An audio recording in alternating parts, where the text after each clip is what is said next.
Hey, how are you? So this video is designed to just walk you through the basic ideas of Chapter 1. What are the key components that you need to pull out of Chapter 1? First of all, the definition of statistics. Statistics is the name of the field, so it includes everything from organizing, summarizing, analyzing, and drawing conclusions from information to answer questions. Along with that, we want to add what we call level of confidence. So most of the time we're dealing with incomplete information, so we don't have all the answers. We've got information from some people, and we want to use that to answer questions about the big group. So let's sort of get into what we mean there. Let's focus in Chapter 1, we're going to focus on the information. What is the information, and how do we get it? So statistics is often thought of as the study of data. So we want information from individuals. Those are either the people or animals, in this case butterflies, right, or screws or objects. They're the group of things that we want information from. It's easiest to talk about getting information from people, but maybe we want to, get information about screws produced at a manufacturing company, or maybe we're, working at a garden and we want information about the butterflies that we see in the garden. So we have some what we call research objective. There's some overall thing that we want to determine about the individuals, about the group of individuals that we're concerned about. So for example, let's say that we were taking a survey of students. So this is a survey that I do in my in-class statistics. I would pass this around. Students fill in this information about hair color, eye color, hours they work per week, number of siblings that they have, how old they are, what shoe size they are, what town they live on, etc., etc. You can see those different pieces of information about the individuals. In this case, that would be the students in my class. So when you have your big research objective, right? So I want to know about the students in my class. I want to know who they are. I want to know where they're from. I want to know what they're like. You have to think about specifically what pieces of information do you need from them. So if I go back a step here, maybe I'm curious about the different features that students have, and so that's why I ask things like hair color and eye color. Those are all called variables. All those headings are the names of the variables. It's a title I give to the different pieces of information that I want. These are the things that vary from person to person. They're generally not constant, or maybe I'm not sure. Is it going to be the same for everyone, or is there going to be some variation? So most of the field of statistics involves sort of studying the variation. Why doesn't everyone have the same hair color? Where does that come from? Is there anything that will help me sort of determine where one hair color is more likely than the other? So you have to understand the variables, the pieces of information, and the type of information. So if we go back to that list, there's a mix of both types of variables. We have both quantitative and qualitative variables there. Quantitative means it's numeric, it's some kind of count or measurement, and qualitative means it's really about a quality. It's very often that's just a label that we give to a classification. So that's called categorical, like you fit into a specific hair category. If you look at all the different shades of brown hair, people with brown hair say I have brown hair, but our hair color isn't exactly the same there. It's a group or a category, a classification of the variable hair color. Quantitative variables can be discrete or continuous, so I'm going to go back for a second to that list. A quantitative variable here might be height in inches. Height in inches is something that's measurable, so depending on our measurement instrument, that can be as precise as we need it to be. So that would be considered a continuous variable. I can have 10 people that say that they're 60 inches tall, but they're not all exactly the same height because I can get more refined. So even if I take someone who's 60 inches tall and 61 inches tall, infinitely many different possibilities are in there. If I go to 60.1, 60.01, if I can get more precise. Weight in pounds would also be continuous. But something like number of siblings, that's what we call discrete. So number of siblings and shoe size, those are discrete variables. That means that there's a listable number of values. Like you could make a list of the possible values of number of siblings. It's either 0 or 1 or 2. Everybody who has one sibling has one sibling. Between someone who has one sibling and someone that has two siblings, there's nothing in between. We could get into the semantics of sort of half sibling sort of thing. I have 3 of them myself. Oh gosh, now I have 5 half siblings myself. But depending on how you define it. Shoe size, right? So women's shoes come in 5, 5.5, 6, 6.5, 7. There's nothing in between. You could talk about length of foot and say you measure that in inches or centimeters, but that then something that's a measurement becomes more continuous. So make sure you look at those definitions, because there's a distinction between them, and if it's discrete versus if it's continuous, we might have to handle that information differently. So take a look at those different variable classifications. Here's an example from the companion text to our online homework in section 1.1 exercise 48. So we have this information here. We have these different products, the rating of each product, the memory, the amount of memory of each product, and then the audio playback in length of hours for each different type of these look like music players, right? So what are the variables here? Well, first of all, we have to realize that the individuals here are the products, right? Those are the things that we have information about. So the individuals are the iPod Touch, the Zune HD, the SanDisk, Sansa, etc., etc. Those are the individuals that we're studying. The variables are then rating, memory, and audio playback. They're things that, they're information about the products or about the individuals. Rating here is what we call qualitative. It's not a measurement, it's not a count, it's just sort of a category that each different product falls into. Memory size, this is a measurement. It's often rounded to the nearest gigabyte, but this would be a quantitative measurement.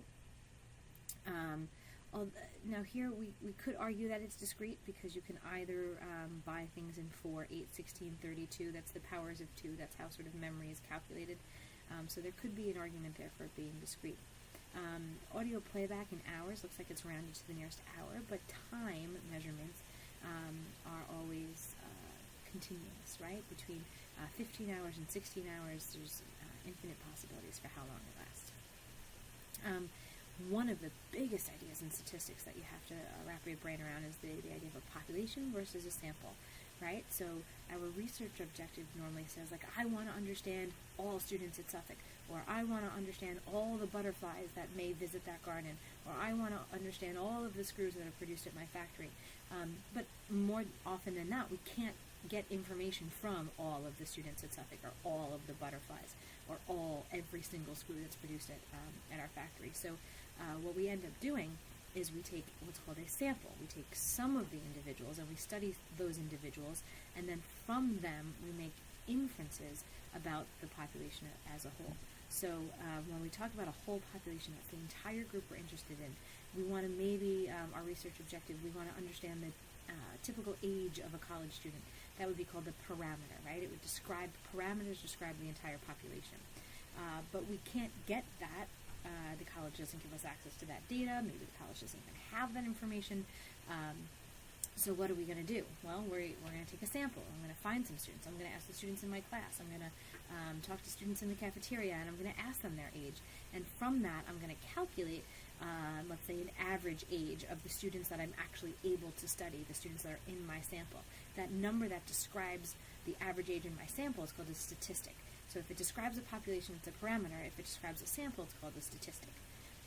And so then we have sort of really two different realms that we're working in. We're working in descriptive statistics, where we're just describing our sample, versus inferential statistics, where we are using the statistics, the information about the sample, to then make inferences about the population. So the average age of the 20 students that I found in my class today was, let's say, 18 years old. I'm going to use that. I'm going to say, well, then I'm going to say that all of my students are probably on average around 18 years old. And this is where a level of confidence comes in. So I would say things like, well, I'm 90% confident that the average age of all of my students is 18 years old, because it was only based on a sample, so I can't be 100% positive. If you can get information from your entire population, you have what's called a census. And even those very often are as close to the whole population as we can hope for, but generally are not. So just some more examples. If someone says the percentage of all your students who have a job is 84.9, that sounds like a parameter, right? Because it's describing what sounds like an entire population. A sample of 250 students is obtained, and from the sample we have found that 86.3 have a job. This 86.3% describes only the sample of 250 students, so that would be called a statistic. So take a second to look over this example here. You can hit pause and come back. We have information about 401ks, whether or not there's an automatic payment reduction. So what's the research objective, right? So the principal group reported that 27% of all employers in the U.S. participated in auto payroll deduction to save for retirement. They're asking people if they do. So the research objective is to understand sort of the prevalence of this auto payroll deduction, right? We want to understand who offers it, who doesn't, and the like. The population would then be all U.S. companies. I'm getting that from right here, right? 27% of all employees in the U.S. They asked employees in the U.S., right? They conducted a survey of employees in the U.S., so we couldn't say that we want to know about all companies in the world because we only have a sample from the United States. So that restricts us to talking about the United States. So our population would be companies in the U.S.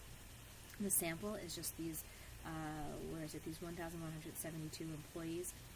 Let's refine the population here. They're talking to employees in the United States, people that worked between these 2 years. That would be the population. The sample is then this 1,172 employees. So this is people that work in the United States.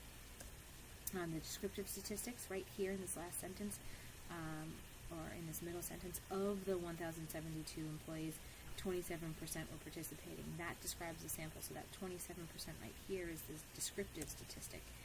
What can be inferred? Well, this last statement is their inference, right? They got the sample statistic, 27% of the sample, so they're making this inference that 27% of all employees have the payroll deduction. And notice that there's a level of confidence attached to their going from these 27% of this 1,100, and now they're making this jump to all, and so they give this level of confidence with it.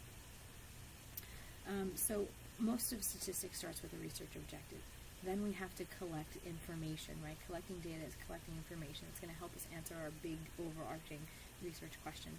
We're then going to start by describing that data, and once we describe the data and the statistics, we're going to use that to make inferences about the whole group. So in section 1-2, you're going to talk about sort of how to get information from individuals, and then 1 and 3, 1 and 1-4 is really about samples, and that's about finding the individuals to get the information from. So two general classifications of how we're actually going to get the information from people, either an observational study or a designed experiment. An observational study is when we're just really observing or we're reading records. Surveys are an example of an observational study. We don't do anything to sort of affect the information, but we just collect it. A designed experiment is when we do something that we think perhaps might affect the information. And so with designed experiments, there's a lot more stuff, a lot more detail to be careful of. Take a look at these key phrases: explanatory variable, response variable. That tends to come up in a designed experiment.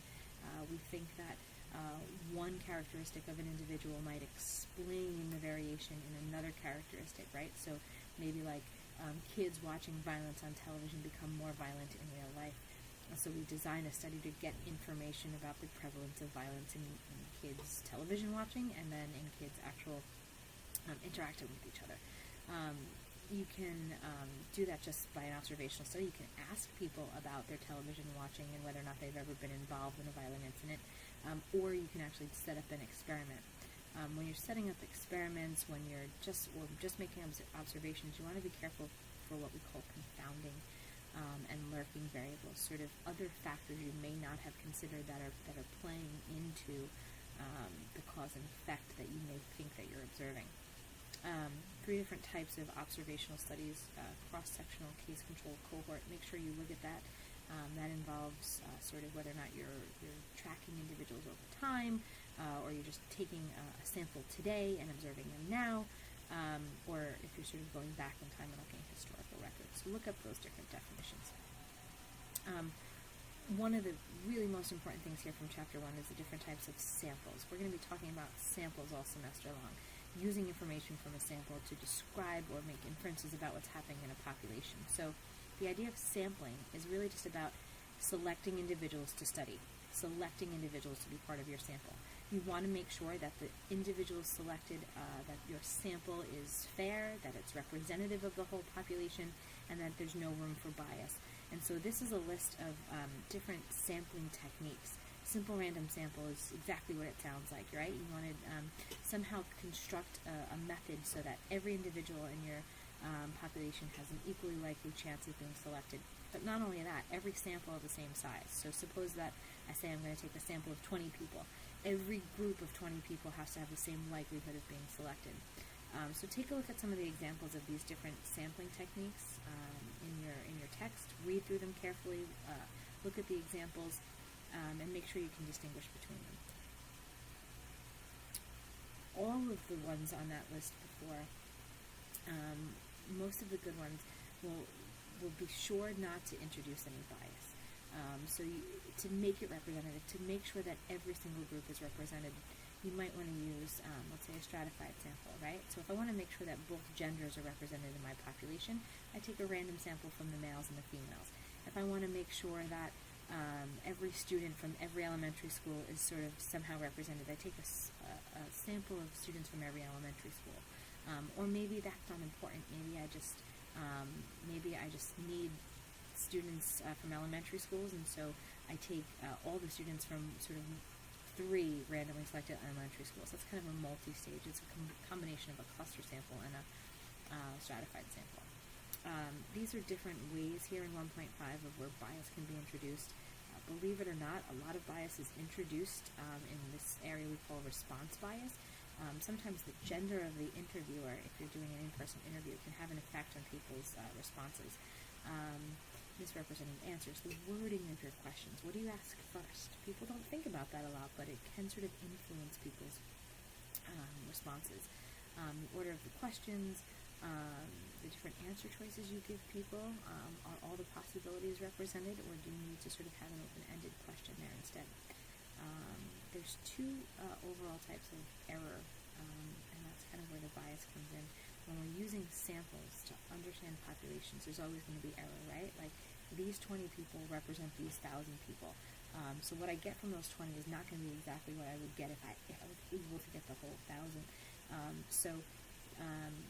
When you have things that sort of systematically are wrong with your sampling technique, or things that you really can't control for, right? Like, I'm doing interviews, I'm the interviewer, I don't have someone else to do an interview, so I can't control for that.